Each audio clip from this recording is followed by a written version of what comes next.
सबसे पहले बात देश में महिला सुरक्षा से जुड़ी दो बड़ी खबरों के साथ करेंगे। पहली खबर वाराणसी गैंगरेप केस से जुड़ी है, जिसमें आज प्रधानमंत्री नरेंद्र मोदी ने अधिकारियों को दोषियों के खिलाफ सख्त कार्रवाई के निर्देश दिए हैं। दूसरी खबर के केंद्र में इलाहाबाद हाईकोर्ट के जज की एक विवादित टिप्पणी है, जिसमें उन्होंने पीड़ित युवती को ही रेप का जिम्मेदार बताकर आरोपी को जमानत दे दी है। पहले बात वाराणसी गैंगरेप केस की करते हैं। आज प्रधानमंत्री मोदी का संसदीय क्षेत्र वाराणसी में 50वां दौरा था। दौरे पर वो जैसे ही एयरपोर्ट पर उतरे, सीधे अधिकारियों के पास बातचीत के लिए पहुंचे। इस बातचीत की कुछ तस्वीरें भी सामने आई हैं, जो इस वक्त आपकी टीवी स्क्रीन पर है। जानकारी के मुताबिक पीएम मोदी ने रेप केस को लेकर अधिकारियों के साथ एयरपोर्ट पर भी चर्चा की। पुलिस कमिश्नर मोहित अग्रवाल, मंडलायुक्त कौशल राज शर्मा और वाराणसी के जिलाधिकारी एस राजलिंगम के साथ मामले पर चिंता जाहिर की। पीएम ने दोषियों के खिलाफ कड़ी से कड़ी कार्रवाई के निर्देश दिए।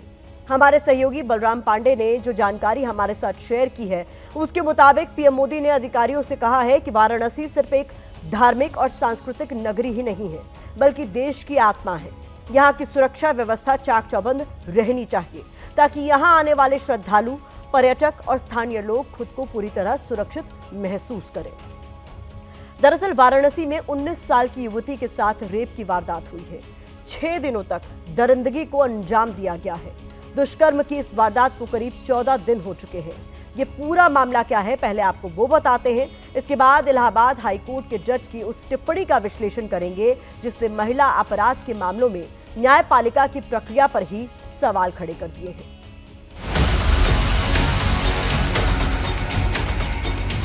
पीएम मोदी के काशी दौरे से एक बार फिर वाराणसी रेप केस चर्चा के केंद्र में आ गया है, वरना इस वारदात को 14 दिन हो चुके हैं। अभी भी सारे आरोपी पकड़े नहीं गए हैं। इंसानियत को झकझोर कर रख देने वाली ये घटना 29 मार्च को हुई थी। पीड़िता इस तारीख को अचानक घर से लापता हो गई। 6 दिन तक उसका कोई अता पता नहीं चला। इसके बाद 4 अप्रैल को वो बदहवास हालत में घर लौटी। तब इस जघन्य अपराध का खुलासा हुआ। सबसे पहले प्रधानमंत्री नरेंद्र मोदी वाराणसी पुलिस कमिश्नरेट और जिला प्रशासन के अधिकारियों से मुलाकात की। इस मुलाकात के दौरान उन्होंने वाराणसी के चर्चित गैंगरेप मामले को लेकर पुलिस प्रशासन से विस्तृत जानकारी ली है। उन्होंने दोषियों पर सख्त कार्रवाई करने के भी दिशा निर्देश दिए हैं। इस मामले में 23 लोगों के खिलाफ मुकदमा दर्ज किया गया है। इस मामले में 12 नामजद आरोपियों के साथ 11 अज्ञात लोगों के खिलाफ केस दर्ज किया गया है। जानकारी के मुताबिक आरोपियों ने 3 अलग-अलग जगहों पर दुष्कर्म को अंजाम दिया। इसमें वाराणसी का हुक्का बार, गोदाम और एक मसाज पार्लर शामिल है। पूरे घटना को किस तरीके से सामूहिक अंजाम दिया गया है, इसमें हमारा चाहना है कि सबको कड़ी से कड़ी सजा मिले। प्रशासन से, न्यायालय से हमको यही उम्मीद है। वहीं विपक्ष वारदात के बहाने सूबे की कानून व्यवस्था को कटघरे में खड़ा कर रहा है। प्रदेश की डबल इंजन सरकार पर सवाल उठा रहा है। पीएम मोदी के दौरे के बाद विपक्ष ने जुबानी हमला और तेज कर दिया। प्रधानमंत्री जी सीधे मिले अधिकारियों से, ये सरकार की पोल खोलता है। ये जो घटनाएं बनारस में हुई हैं, केवल एक घटना बनारस में नहीं हुई। प्रधानमंत्री सीधे जानना चाहते हो तो सोचिए सरकार की क्या बची कानून व्यवस्था। सच्चाई ये है, दिल्ली वालों को लखनऊ वाले धोखा दे रहे हैं। प्रधानमंत्री जी को थोड़ी देरी हो गई ना ये कार्रवाई करने की बात करने में। एक महिला के साथ ये घटना होती है, इमीडिएटली फोन उठा लेते, पर शायद फोटो अपॉर्चुनिटी नहीं मिलती। प्रधानमंत्री के संसदीय क्षेत्र में इस तरह की घटनाएं घट रही हैं और सत्ता के संरक्षण में हो रही हैं। इनका तंत्र तब जगह है और प्रधानमंत्री जी आज आए हैं और आकर अधिकारियों को यहाँ इन्होंने तलब किया। तो आज इससे साबित होता है कि पूरी तरीके से सत्ता के संरक्षण में चीज़ें चल रही थी। आज वो प्रधानमंत्री जी अपने संसदीय क्षेत्र में खुद समीक्षा कर रहे हैं, खुद आज इंटरव्यू कर रहे हैं। ये काम तो मुख्यमंत्री का था। बाबा की सरकार है, इस सरकार में मनमानी नहीं चलेगी और अगर किसी ने किया भी है तो बुलडोजर से उसको खोदा जाएगा। फिलहाल पीएम मोदी के एक्शन के बाद लगता है कि इस मामले में इंसाफ की लड़ाई तेज होगी। वारदात के सारे आरोपी सलाखों के पीछे होंगे और पीड़िता को न्याय मिलेगा। लेकिन यहाँ भी एक सवाल है, और ये सवाल इलाहाबाद हाईकोर्ट के एक जज की विवादित टिप्पणी के बाद खड़ा हुआ है। पीएम मोदी के एक्शन का असर ये हुआ कि आज 3 और आरोपियों को पुलिस ने गिरफ्तार कर लिया। अब तक कुल 12 आरोपी सलाखों के पीछे पहुंच चुके हैं। लेकिन एक तरफ हमारे सामने वाराणसी जैसी जघन्य वारदात है, दूसरी तरफ इलाहाबाद हाईकोर्ट के जज की एक टिप्पणी, जो ऐसी घटनाओं को लेकर हमारी न्यायिक प्रक्रिया पर ही बड़े सवाल खड़े कर रही है। तो इलाहाबाद हाईकोर्ट के जज ने ऐसा क्या कहा है जो विवादों के केंद्र में आ गया है, जिसने महिला सुरक्षा को लेकर एक नई बहस छेड़ दी है। दरअसल ये मामला सितंबर 2024 का है, जिसमें एमए की एक छात्रा ने अपने दोस्त पर रेप का आरोप लगाया था। मामले में जस्टिस संजय कुमार सिंह ने आरोपी की याचिका पर सुनवाई करते हुए उसे जमानत दी है। इस दौरान उन्होंने जो कहा है वो बेहद हैरान करने वाला है। हाईकोर्ट ने कहा है कि अदालत मानती है कि अगर पीड़िता के आरोपों को सही मान भी लिया जाए तो भी इस निष्कर्ष पर पहुंचा जा सकता है कि महिला ने खुद ही मुसीबत को न्योता दिया। घटना के लिए वो खुद भी जिम्मेदार है।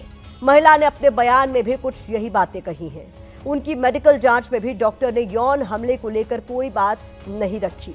महिला पोस्ट ग्रेजुएट है और अपने कृत्य की नैतिकता और उसकी अहमियत को समझने में सक्षम है।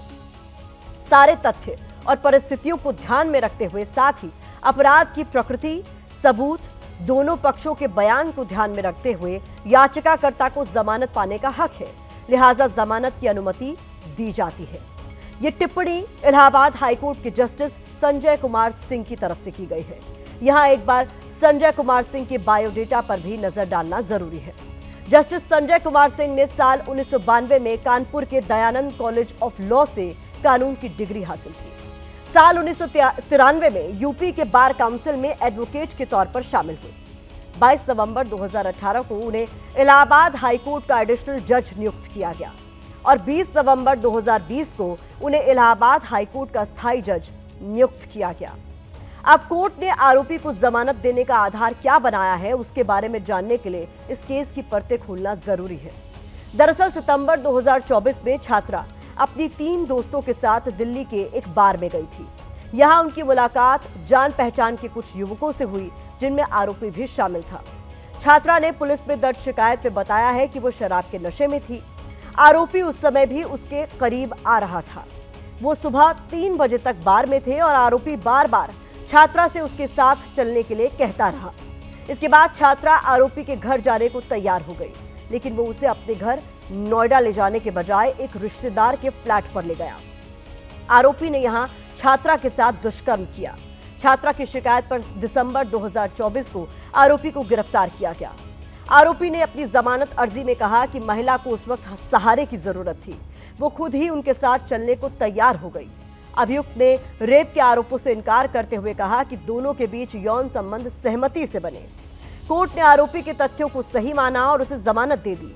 कोर्ट ने माना कि पीड़िता ने जो किया उसे उसके परिणाम की समझ थी, लेकिन जमानत के इस फैसले पर कुछ सवाल खड़े होते हैं। जैसे, क्या रेप के मामलों में अब पीड़िता को इंसाफ मिल सकेगा? क्या इस तरह के फैसले अपराधियों को और निडर नहीं बनाएंगे? क्या हाईकोर्ट के इन फैसलों को आरोपी भविष्य में जमानत का आधार नहीं बनाएंगे? क्या कानून में रेप की परिभाषा इतनी कमजोर हो चुकी है कि अपराधी बचकर निकल सकते हैं? लीगल एक्सपर्ट्स का ऐसे फैसलों पर क्या कुछ कहना है, जरा वो भी सुनिए। अदालतों को संजीदा रहना चाहिए, ऐसी कोई टिप्पणी नहीं करनी चाहिए जो बाद में किसी आपराधिक तत्व को जो है वो बढ़ावा दे। हमने पास्ट में देखा किस तरह से एक हाई कोर्ट ने टिप्पणी की थी एक माइनर के केस में, दुर्व्यवहार के केस में, तो वो टिप्पणी बाद में जो है बहुत एम्बैरेसमेंट हुआ जुडिशरी के लिए भी और सुप्रीम कोर्ट को आखिरकार उसको स्टे करना पड़ा था उस फैसले को। तो ये ज़रूर मैं कहूँगा कि अदालतों को बेहद संजीदा रहने की ज़रूरत है, संवेदनशीलता दिखाने की ज़रूरत है जब महिलाओं के प्रति अगर कोई अपराध हुआ हो, और इस चीज़ को ध्यान रखें कि इस तरह की टिप्पणी से जो बाद का केस होता है, जब ट्रायल चलता है, बेल की स्टेज पर अगर आप कोई टिप्पणी कर रहे हैं तो ट्रायल पे उसका असर कहीं ना कहीं आ सकता है। एक जज का जो माइंड है वो इन्फ्लुएंस हो सकता है। अब जरा ये सोच कर देखिए उस युवती पर क्या गुजरी होगी जिसे कोर्ट ने ही कटघरे में खड़ा कर दिया, वो भी तब जब ऐसे मामलों में अक्सर पीड़िता वारदात से लेकर अदालत में इंसाफ तक हर जगह दर्द झेलती है। पुलिस के पास शिकायत के लिए जाती है तो तरह तरह के सवाल पूछकर उसे परेशान किया जाता है। दुष्कर्म या यौन शोषण की वारदात के बाद अस्पताल जाती है तो मेडिकल जांच के दौरान भी उसे शारीरिक प्रताड़ना से गुजरना पड़ता है। इसके बाद कोर्ट में वकील उससे तरह तरह के सवाल पूछकर परेशान करते हैं, मानसिक तौर पर प्रताड़ित करते हैं। सिर्फ उसे अदालत में बैठे जजों से ही इंसाफ की आस होती है, लेकिन अगर वो जज ही अपराधी को सजा देने के बजाय पीड़िता को ही दोषी ठहरा देंगे तो क्या होगा? यही वजह है कि सियासी दल भी इस मामले को गंभीरता से लेने पर जोर दे रहे हैं। चीफ जस्टिस ऑफ इंडिया से दखल की मांग कर रहे हैं।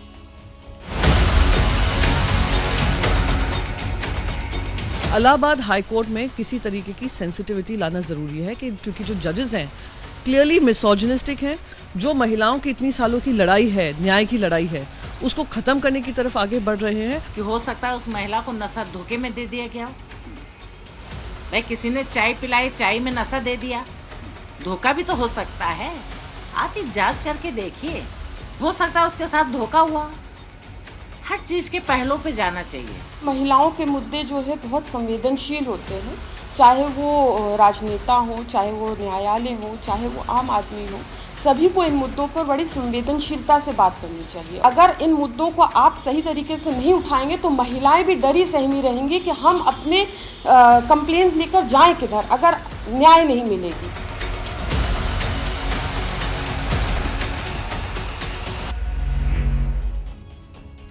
सवाल तो ये भी उठता है कि इलाहाबाद हाईकोर्ट की संवेदनशीलता को आखिर क्या हो गया है, क्योंकि ये इलाहाबाद हाईकोर्ट का कोई पहला मामला नहीं है जिसको लेकर विवाद खड़ा हुआ है, बल्कि इससे पहले भी हाईकोर्ट के एक फैसले का काफी विरोध हुआ था।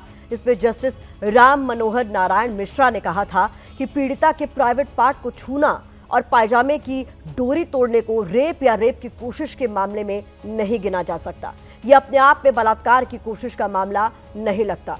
हालांकि सुप्रीम कोर्ट ऑफ इंडिया ने इस फैसले पर रोक लगा दी थी। कोर्ट ने इसे पूरी तरह से असंवेदनशील और अमानवीय बताया था। कोर्ट ने कहा था कि यह जज की तरफ से संवेदनशीलता की कमी को दिखाता है। देश की कानून प्रक्रिया को लेकर कहा जाता है कि इंसाफ की चक्की भले ही चलती धीरे है लेकिन पीसती बारीक है। लेकिन अगर हाईकोर्ट के जजों की तरफ से महिला अपराध के मामलों में ऐसी टिप्पणी की जाएगी तो इंसाफ की इस चक्की को लेकर सवाल उठने लाजमी है।